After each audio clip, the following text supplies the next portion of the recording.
Darating ang araw na ang lahat ng ating ginawa ay magiging kwento na lang. Kwento ng pagsubok, tagumpay, at pag-ibig. Kaya ngayon, huwag kang susuko.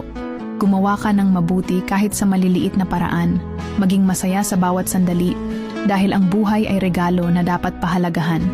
Huwag matakot sa hamon dahil ito ang magpapalakas sa'yo.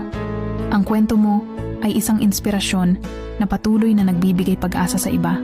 Kaya ipagpatuloy mo ang laban ng may tapang at puso.